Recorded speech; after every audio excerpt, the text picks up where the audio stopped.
ಷಡ್ಯಂತ್ರ ಮಾಡುವ ಅವಶ್ಯಕತೆ ನಮಗಿಲ್ಲ. ಸಚಿವೆ ಲಕ್ಷ್ಮೀ ಹೆಬ್ಬಾಳ್ಕರ್. ಕಲಬುರಗಿಯಲ್ಲಿ ಮಹಿಳಾ ಮತ್ತು ಮಕ್ಕಳ ಅಭಿವೃದ್ಧಿ ಇಲಾಖೆ ಸಚಿವರ ಹೇಳಿಕೆ. ಕಾಂಗ್ರೆಸ್ ಪಕ್ಷಕ್ಕೆ ಷಡ್ಯಂತ್ರ ಮಾಡುವ ಅವಶ್ಯಕತೆ ಇಲ್ಲ ಎಂದು ಮಹಿಳಾ ಮತ್ತು ಮಕ್ಕಳ ಅಭಿವೃದ್ಧಿ ಇಲಾಖೆ ಸಚಿವರಾದ ಲಕ್ಷ್ಮೀ ಹೆಬ್ಬಾಳ್ಕರ್ ಹೇಳಿದ್ದಾರೆ. ಕಲಬುರಗಿ ವಿಮಾನ ನಿಲ್ದಾಣದಲ್ಲಿ ಮಂಗಳವಾರ ಮಾತನಾಡಿದ ಅವರು, ಬಿಜೆಪಿ ಶಾಸಕ ಮುನಿರತ್ನ ಬಂಧನ ಕಾಂಗ್ರೆಸ್ ಷಡ್ಯಂತ್ರ ಎಂಬ ಬಿಜೆಪಿ ಆರೋಪಕ್ಕೆ ತಿರುಗೇಟು ನೀಡಿದರು. ಕಾಂಗ್ರೆಸ್ ಪಕ್ಷಕ್ಕೆ ಷಡ್ಯಂತ್ರ ಮಾಡುವ ಅವಶ್ಯಕತೆ ಇಲ್ಲ.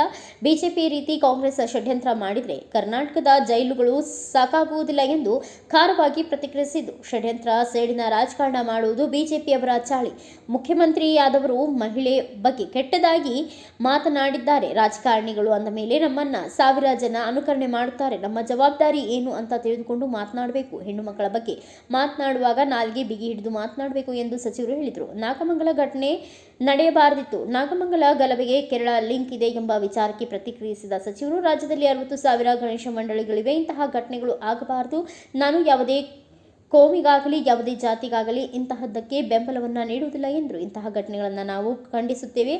ಪಕ್ಷಾತೀತವಾಗಿ ಯಾವುದೇ ಕೋಮಿನವರಾಗಲಿ ನಮ್ಮ ಸರ್ಕಾರ ಕಠಿಣ ಕ್ರಮ ಕೈಗೊಳ್ಳುತ್ತೆ. ನಾಗಮಂಗಲ ಘಟನೆಯಲ್ಲಿ ಯಾವುದೇ ಲಿಂಕ್ ಇಲ್ಲ, ಪೂರ್ವ ಯೋಜಿತವೂ ಅಲ್ಲ, ಯಾವುದೇ ಫ್ರೀ ಪ್ಲಾನ್ ಇಲ್ಲ. ಯಾರೋ ದೊಡ್ಡ ಕತೆ ಕಟ್ಟೋದು ಬೇಡ. ಎರಡು ಗುಂಪುಗಳ ಮಧ್ಯೆ ಘರ್ಷಣೆ ಆಗಿದೆ ಅಷ್ಟೇ. ಈಗಾಗಲೇ ನಮ್ಮ ಸರ್ಕಾರ ಕ್ರಮ ಕೈಗೊಂಡಿದೆ ಎಂದು ಲಕ್ಷ್ಮೀ ಹೆಬ್ಬಾಳ್ಕರ್ ಹೇಳಿದರು. ಭಾಗದ ವಿಷಯಗಳನ್ನು ಚರ್ಚೆ ಮಾಡಿದ್ವಿ. ಭಾಳಷ್ಟು ಉತ್ಸುಕತೆಯಿಂದ ಇವತ್ತು ಭಾಳ ಹೆಮ್ಮೆಯಿಂದ ಬಂದಿದೆ. ಯಾಕಂದರೆ 375J ಇದನ್ನು ನಾವು ಖರ್ಗೆ ಸಾಹೇಬರು ಪ್ರಯತ್ನದಿಂದ, ಈ ಭಾಗದ ಎಲ್ಲ ಮುಖಂಡರ ಪ್ರಯತ್ನದಿಂದ ಆಗಿದೆ. ಸೊ ಕಲ್ಯಾಣ ಕರ್ನಾಟಕದ ಅಭಿವೃದ್ಧಿಯೇ ಒಂದು ಮುಖ್ಯ ಉದ್ದೇಶ, ಅದು ನಮ್ಮ ಧ್ಯೇಯ ಅಂತ ಹೇಳಿ ಇಡೀ ಸಂಪೂರ್ಣ ಕ್ಯಾಬಿನೆಟ್ಟು ಎಲ್ಲ ಸೆಕ್ರೆಟ್ರಿಯೇಟ್, ಕರ್ನಾಟಕ ರಾಜ್ಯ ಸೆಕ್ರೆಟ್ರಿಯೇಟ್ ಇವತ್ತು ಕಲಬುರಗಿಯಲ್ಲಿ ಬಂಧನ ಮೇಡಮ್, ಮುನಿರತ್ನ ಬಂಧನ ಬಗ್ಗೆ ಕಾಂಗ್ರೆಸ್ ಷಡ್ಯಂತ್ರ ಮಾಡ್ತಾ ಇದೆ.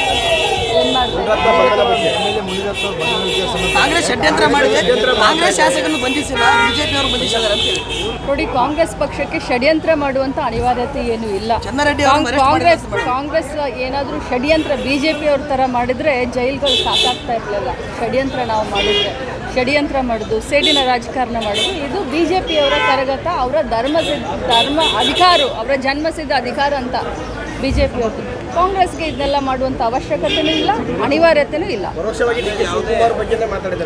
ನೋಡಿ, ಅದು ನಮಗೆ ಗೊತ್ತಿಲ್ಲ. ಆದರೆ ಒಬ್ಬ ಮಹಿಳೆಯ ಬಗ್ಗೆ ಅವರು ಮಾತನಾಡ್ತಾ ಇರೋವಂಥ ಭಾಷೆನ ನಾನಂತರೂ ಕೇಳಲ್ಲ. ಆದರೆ ಕೆಲವರು ಹೇಳಿದ್ದಾರೆ ನನಗೆ, ಜಾತಿ ನಿಂದನೆ, ಒಬ್ಬ ಮಹಿಳೆಯ ಬಗ್ಗೆ ಮಾತನಾಡೋದು, ಅದು ಮಾಜಿ ಮಂತ್ರಿಗಳು, ಸಭ್ಯತೆ. ನಮ್ಮನ್ನು 1000 ಜನ, 1,00,000 ಜನ ನೋಡ್ತಾ ಇರ್ತಾರೆ. ರಾಜಕಾರಣಿಗಳು ಅಂತಂದರೆ ನಮ್ಮನ್ನ 100 ಜನ ಅನುಕರಣೆ ಮಾಡ್ತಾ ಇರ್ತಾರೆ. ನಮ್ಮ ಜವಾಬ್ದಾರಿ ಏನಂತ ತಿಳ್ಕೊಂಡು ನಾವು ಮಾತನಾಡಬೇಕು. ಏನು ನಾಯಿ ನರಿಗಳಲ್ಲ. ಒಬ್ಬ ಹೆಣ್ಣು ಮಕ್ಕಳ ಬಗ್ಗೆ ಮಾತನಾಡಬೇಕಾದ್ರೆ ಭಾಳಷ್ಟು ನಾಲಿಗೆಯನ್ನು ಬಿಗಿ ಹಿಡ್ಕೊಂಡು ಮಾತನಾಡಬೇಕು. ನೋಡಿ, ನಮ್ಮ ರಾಜ್ಯದಲ್ಲಿ ಒಂದು ನಿಮಿಷ, ನಮ್ಮ ರಾಜ್ಯದಲ್ಲಿ ಸುಮಾರು 60,000 ಗಣೇಶ ಉತ್ಸವ ಮಂಡಳಿಗಳಿದ್ದಾವೆ. ಸಾರ್ವಜನಿಕ ಗಣಪತಿಗಳನ್ನು 60,000 ಕಡೆ ನಾವು ಕೂರಿಸ್ತೀವಿ. ಆಗಬಾರ್ದು ಇಂಥ ಘಟನೆಗಳು. ನಾನು ಯಾವುದೇ ಕೋಮಿಗಾಗಲಿ ಯಾವುದೇ ಜಾತಿಗಾಗಲಿ ನಾನು ಸಪೋರ್ಟ್ ಮಾಡೋದಿಲ್ಲ. ಯಾಕಂದರೆ ಸರ್ವಧರ್ಮ ಸಮಬಾಳು ನಮ್ಮ ಕಾಂಗ್ರೆಸ್ ಪಕ್ಷದ ಧರ್ಮ ಅಂತ ಹೇಳ್ತೀವಿ. ಈ ರೀತಿ ಘಟನೆಗಳನ್ನು ನಾವು ಖಂಡಿಸ್ತೀವಿ. ಆದರೆ ಎರಡೂ ಕೋಮಿನವರು ಕೂಡ ಸೌಹಾರ್ದತೆಯನ್ನು ಕಾಪಾಡಿಕೊಳ್ಬೇಕು. ಪಕ್ಷಾತೀತವಾಗಿ, ಜಾತ್ಯತೀತವಾಗಿ ಯಾರು ತಪ್ಪಿತಸ್ಥರಿದ್ದಾರೆ, ಯಾವುದೇ ಕೋಮಿನವರು ಇರಲಿ, ಅವ್ರ ಬಗ್ಗೆ ಕಠಿಣ ಕ್ರಮ ನಮ್ಮ ಸರ್ಕಾರ ತೆಗೆದುಕೊಳ್ಳುತ್ತೆ. ಯಾವ ಲಿಂಕೂ ಇಲ್ಲ, ಯಾವ ಪ್ರೀ ಪ್ಲಾನು ಇಲ್ಲ ರೀ. 60,000 ಗಣೇಶ ಉತ್ಸವ ನಡಿಬೇಕಾದ್ರೆ ನಾಗಮಂಗಲದಲ್ಲಿ ಆಗಿದೆ. ಒಂದು ನಿಮಿಷ ಹೇಳ್ತಾ ಇದ್ದೆ, ನಾಗಮಂಗಲದಲ್ಲಿ ಆಗಿದೆ ಅಂತಂದರೆ ಇದಕ್ಕೆ ದೊಡ್ಡ ಕಥೆಯನ್ನು ಅಥವಾ ಬಣ್ಣವನ್ನು ಕಟ್ಟೋಕ್ಕೆ ಹೋಗಬೇಡಿ. ಎರಡು ಗುಂಪಿನ ಮಧ್ಯದಲ್ಲಿ ಘರ್ಷಣೆ ಆಗಿದೆ. ಬ್ಯೂರೋ ರಿಪೋರ್ಟ್, ಪ್ರತೀಕ ಚಿಟಗಿ, ಭಾರತ ವೈಭವ news, Kalaburagi. Thanks for watching Read, Discuss and Debate with editor Dr. Yan Prashant Rao. Wanted reporters in print, digital and visual media for Bharat Vaibhav Daily Newspaper, BV News 5 Channel and BV Fast Web News from all the talukas of Karnataka, Goa and Maharashtra. If interested, send your resume to 9019229369.